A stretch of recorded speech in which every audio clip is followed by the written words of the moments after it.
अरे घास काटे गोइनी रे दीदिया घर के पिछुआ रे पर धनवा के रहर में तो उहे मुखिया के रहर में चोरवा टांग ले गइल हमके उ त गावे के नहर में अब न जाई रहर में। बताओ अब काले घास देख के गोइनी इतना बढ़िया सुघर बढ़ रहे ऐ सब अतिया आया के मोय भतर काटी आके मोय हमर घसिया काट दी आ सही जिंदगी बीत जाई देख के जरते रहते छिनार एही से त काले कहां पहुंच गइलू आए जब देखा तब देख के जरते रहतलू छिनार सब कहीं का जब रानी देख लेली हमरा सामने से पहिले हमार और बात न हमसे होई सुनो ए हमर जीजा देले बारो तू जवन मोबाइल अकेले जाए। अरे सच को कैसे रगनवा आगे जो याद कर जहिया कुंवर रहल मार बना खेत मार भी भतर काटो छिनारी अरे छिनारी तोर भतार खेत हां बना खेत हवे हां घसिया जगह होली खेल लिया ए जे हम अपन जलेबी के खेती करे रही फरत रे जलेबी अंडा के रोपल रही चोली रोपल रही रसगुल्ले के कदा बाजार बंद काहे कदी तार खाए खत्तो है महंगा बड़े से ना रोपाई जमीनिया में बिया को महंगा बा घसिया काहे खाती तो नहीं दे तो मैं रेल देबो देखो माई का सोचन घुचा खच हो राम राम घास के कर गांव घर कर से अपन तकबू छिना अपन खेत में देख खेत घूमे ता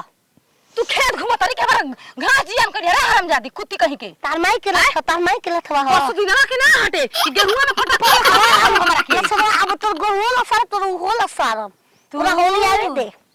ए कारे चोथनी देखत लखु ना चोथनी हजारे हट तोरा चोथन नजर आवता घास बारे का खेल बन तो एकरा में चल घास हमार घर के दे जतना छिट में घास कर दे दे गोरी चल गड़ अब बात न हमसे होई सुनो ए हमार जीजा देले बा फूल पर करे माली हो का हो रोपले बालू छिनार सबत उ कौसी के ह फूल माला गुथे वाला भगवान जी पर पूजा करे वाला तीसी हरे छिनरी अरे नाया भइल सरसो पूरा गइल ती के घरी गड़ के बा हर छिनरी घर के लोग दांत खींच देवे का ढेला देखल है बा बड़ ढेला अरे छिने तोर भागा करे त मम्मी आलू बोलती ना अब मोबाइल लेके वीडियो बनाए तब ना प्रूफ होकर देखब कि तू जा खेदान का मोबाइल को बिरिया अरे को बिरिया कबीरिया ओ मन हमरा भी मोबाइल नहीं खेते खरिया नहीं तो बड़का जी को मोबाइल लेके आई हम आए मोबाइल लेके चल घर तरह ओई हो हट रे मारबू हो मारो पे जे बिया दे बुआ पे तू जाई तेरा घर है चल तू चल कहां चल भी चल घर तोरा को हम घर हम ना जब अच्छा ना हो गया रही अबे हगे तू तो हगो तू जगर हगवा से लग बैठ के हम जब याद पड़ता ना हगब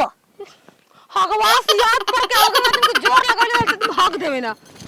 अरे घास काटे गोनी रे दीदिया घर के पिछुआ रे पर धनवा के रहर में आई मुखिया के रहर में तोरा बात टांग रे गोई मुखिया के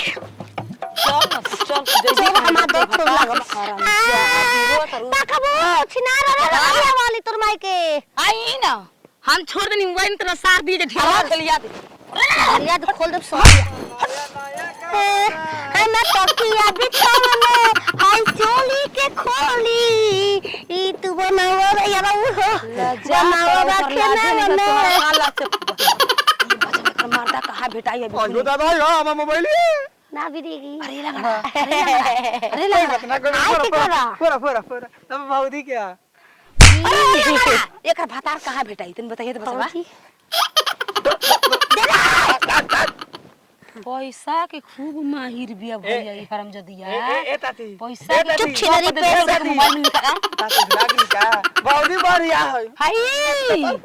नते बढ़िया है जने करा कपार फोड़ हम बाबा के 6 गो टंका चलेला तू बढ़िया बारी की खतरनाक बाली खतरनाक होई रे दादी वो कहे के लूर लेके तारा डाले तो रे बटका होई चलो ठीक है ले डेरा ताते करा मत चलो ऐसे का भातार कहां भैया डांस करो बले मुआ पंप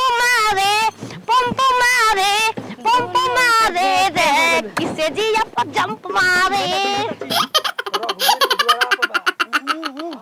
रघुबीरवा के द्वार पर रघुबीरवा वाला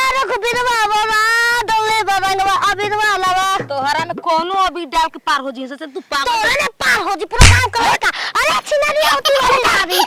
चल तू बता फिर चल हम बताओ तनी